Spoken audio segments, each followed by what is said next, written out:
السلام علیکم۔ آج کی میری یہ ویڈیو بدگمانیوں کے بارے میں ہے جو رشتوں کو داغدار کر دیتی ہیں۔ ویڈیو شروع ہونے سے پہلے میرے YouTube channel Urdu centre plus کو سبسکرائب کر کے بیل نوٹیفیکیشن کو آن کر دیں تاکہ آپ کو ملتی رہیں تمام چینل اپڈیٹس۔ آپ میری ویڈیوز کو زیادہ سے زیادہ شیئر کر سکتے ہیں۔ اب آپ مجھے ٹویٹر، فیس بک اور انسٹاگرام پہ بھی فالو کر سکتے ہیں۔ امتحان سر پر تھے، ہماری کوئی خاص تیاری نہیں تھی۔ تائی اور امی نے میرے بھائی احسن سے کہا کہ تم ان دونوں کو میٹرک کی تیاری کرا دو۔ یوں فرحانہ، میرے تائی کی بیٹی، روز شام کو ہمارے گھر آنے لگی۔ احسن بھائی نے ایک ٹائم ٹیبل بنایا اور سبق یاد کرنے کی کچھ آسان اور مفید باتیں بتا دیں۔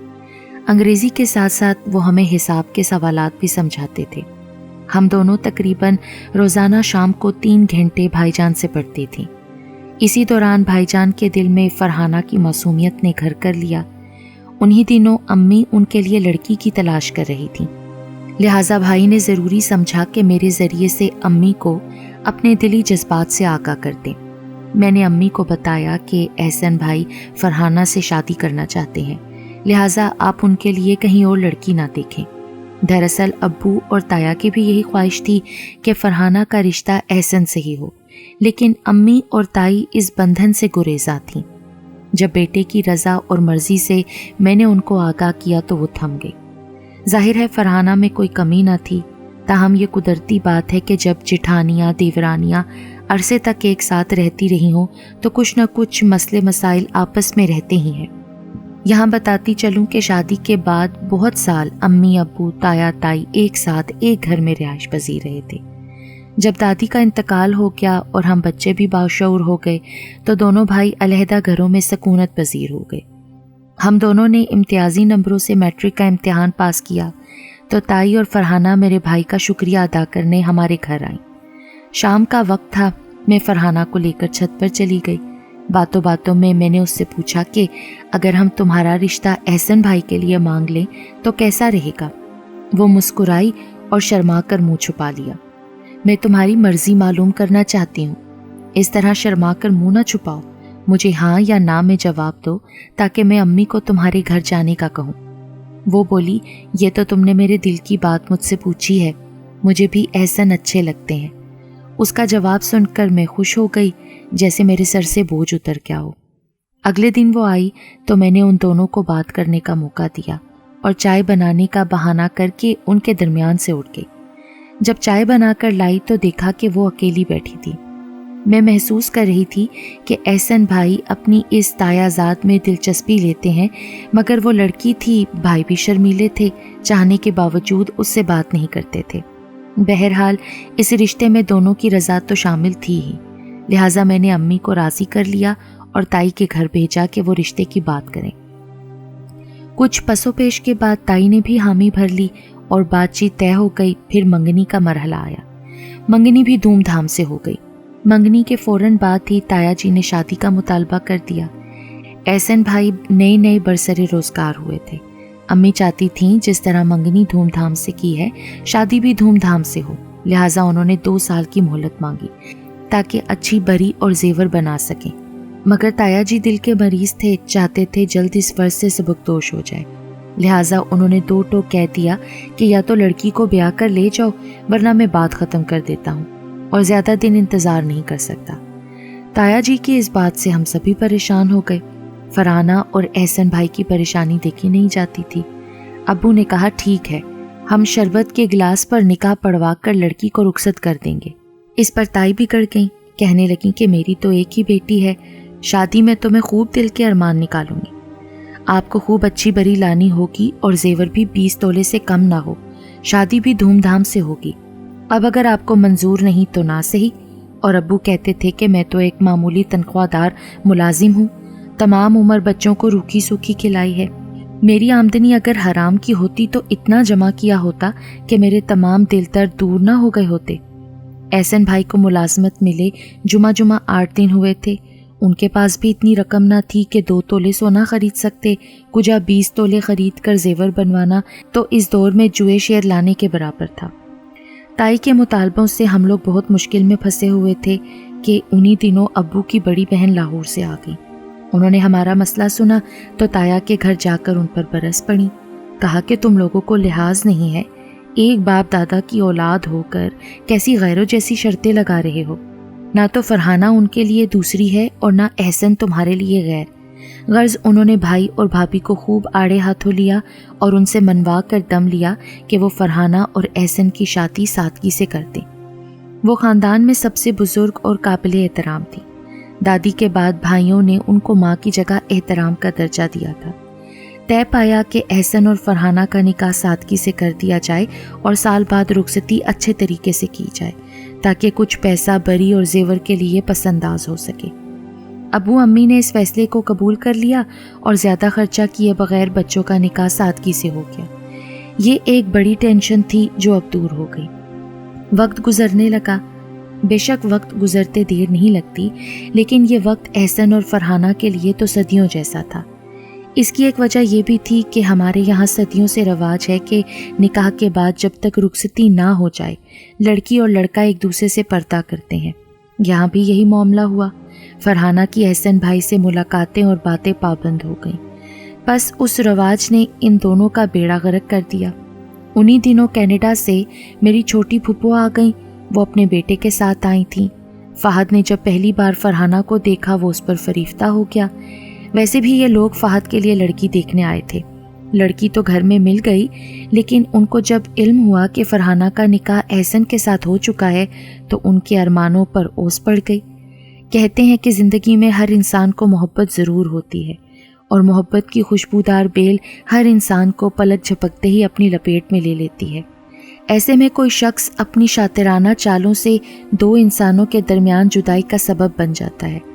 خبر نہیں فہد کیسا جنونی انسان تھا جس نے فرحانہ کو حاصل کرنے کے لیے احسن اور فرحانہ دونوں کی خوشیوں کو برباد کر دیا. فہد اور اس کی ماں 4 ماہ کے لیے پاکستان آئے تھے، لیکن ان 4 ماہ میں انہوں نے ہم غریبوں کی بساط ہی الٹ کر رکھ دی. فہد ایک بااعتماد، چرب زبان اور خوبصورت نوجوان تھا. ہنسنا ہنسانا اس کو آتا تھا. وہ انتہائی دلچسپ اور پرکشش شخصیت کا مالک تھا. سارے گھر والوں کو لبھاتا، کھیل میں الجھا لیتا، گھر میں رونق میلے کا سماں باندھ دیتا. آنن فانن وہ گھر کے ہر فرد میں مقبول ہو گیا. جب وہ ہمارے گھر آتا ہم کھل اٹھتے، سبھی اس کے ساتھ باتیں کر کے خوش ہوتے. جو رشتہ اس کا مجھ سے تھا وہی فرحانہ سے تھا. اس کی ماں ہم دونوں کی پھوپھی لگتی تھی، لہٰذا کبھی وہ تایا کے گھر ہوتا اور کبھی ہمارے گھر. اس دنیا میں ایسے لوگ بھی ہوتے ہیں جو منہ پر تو دوست مگر پیٹھ پیچھے چھرا گھونپ دیتے ہیں. فہد بھی انہی میں سے ایک تھا. اس نے فرحانہ کو حاصل کرنے کے لیے رفتہ رفتہ جال پھیلانا شروع کیا. اس نے تایا جی کو ایسی باتیں کہیں جو ہم نے ان کے بارے میں کبھی کہی ہی نہ تھیں. ساتھ ہی ان کے پیر پکڑ کر منت کی کہ پلیز تایا جی آپ چچا والوں کو میری کہی باتیں نہیں بتائیے گا، ورنہ وہ ہم سے ناراض ہو جائیں گے اور میرا یہاں رہنا دوبھر ہو جائے گا. البتہ جب واپس کینیڈا چلا جاؤں تو بے شک آپ تصدیق کر لینا کہ انہوں نے آپ کے بارے میں یہ باتیں کی ہیں. ابو کو بھی اس نے اسی طرح کی باتیں کر کے پریشان کیا. پھر اسی طرح میرے ابو کے پاؤں پکڑ کر بھی منت کی کہ چھوٹے ماموں پلیز آپ بڑے ماموں سے نہ کہنا، ورنہ ہمارے ہاں آنے کی خوشی خاک میں مل جائے گی. میں چلا جاؤں تو بے شک بعد میں بتا دیجیے گا. ہم لوگ فہد کے منہ سے تایا اور تائی کی کہی ایسی باتیں سنتے کہ دم ساتھ لیتے. یوں اس نے ہم سے منسوب کر کے بھی بہت سی غلط باتیں فرحانہ کے گھر کہیں اور ان لوگوں کے دل ہم سے برے کر دیے. یہ سب بہتان طرازی تھی اور ان باتوں کا ہم لوگوں سے کوئی تعلق نہ تھا. مثلاً امی ابو کے بارے میں اس نے یہ کہا کہ چھوٹے ماموں اور چھوٹی مامی کہتے ہیں کہ ہم نے جلد بازی کی، احسن اور فرحانہ کا نکاح کر دیا. اب ہم یہ رشتہ کر کے پچھتا رہے ہیں کیونکہ احسن نے ایک امیر گھرانے کی خوبصورت لڑکی پسند کر لی ہے جو جہیز میں کار، بنگلہ اور بہت کچھ لائے گی. وہ احسن بھائی کے ساتھ آفس میں کام کرتی ہے اور اس کا باپ بڑی پوسٹ پر ہے. لڑکی کا نام شیریں ہے. آپ کو یقین نہ آئے تو بے شک احسن بھائی کے دفتر جا کر تصدیق کر لیں. یہ تو سچ تھا کہ شیریں احسن بھائی کے دفتر میں اچھی پوسٹ پر تھی، خوبصورت تھی، لیکن احسن کا اس لڑکی کے ساتھ کوئی تعلق نہ تھا اور نہ ہی کسی بھی قسم کا کوئی چکر تھا. وہ احسن بھائی کے ساتھ کافی بار ان کے دفتر جا چکا تھا. اس نے وہاں اس لڑکی کو دیکھا تو ذہن میں ایسی کہانی بنائی کہ جس نے فرحانہ اور اس کے والدین کے دل خراب کر دیے. یہی نہیں، اس نے دفتر میں شیریں سے بات چیت کی، جان پہچان بنائی اور جانے کیا بات کہی کہ وہ فرحانہ کو فون کرتی اور احسن کے بارے میں وہی کہتی جو فہد اس کو کہنے کی درخواست کرتا۔ یہ ہم سمجھ نہ سکے کہ اس نے شیریں کے ساتھ کس قسم کی دوستی گانٹ رکھی تھی کہ اس لڑکی کو بھی شیشے میں اتار لیا تھا۔ فرحانہ کا تو احسن سے بات کرنا تک ممنوع تھا، وہ بھلا کس طرح اس معاملے کی چھان پھٹک کرتی یا احسن بھائی سے باز پرس کر کے غلط فہمی دور کرتی۔ ہوتے ہوتے اندر ہی اندر دونوں گھرانوں میں بدگمانیاں اور غلط فہمیاں بہت بڑھ گئیں، دلوں میں نفرت اور دوریاں جڑ پکڑتی گئیں۔ دونوں گھرانوں کے افراد اوپر سے تو اخلاق سے ملتے لیکن دلوں میں رنجش تھی، ایک دوسرے سے منہ پر کچھ نہیں کہتے تھے کہ تم لوگوں نے ہمارے بارے میں اپنے گھر بیٹھے ایسی الٹی سیدھی باتیں کیوں کی ہیں۔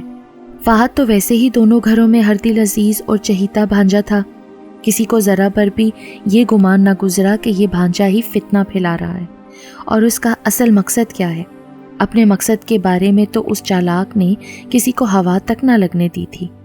پھر یہاں تک نوبت پہنچی کہ ہمارا فرحانہ کے گھر جانا بند ہو گیا، یہاں تک کہ جب ہم اپنے رشتے کی پھوپھی کے گھر دعوت میں گئے جہاں فرحانہ بھی آئی ہوئی تھی تو اس نے مجھ سے بات تک نہ کی اور مجھے دیکھتے ہی منہ پھیر لیا۔ بھائی سے تو ویسے ہی پردہ کرتی تھی۔ فہد کا اصل مقصد تو فرحانہ کو اپنے جال میں پھنسانا تھا۔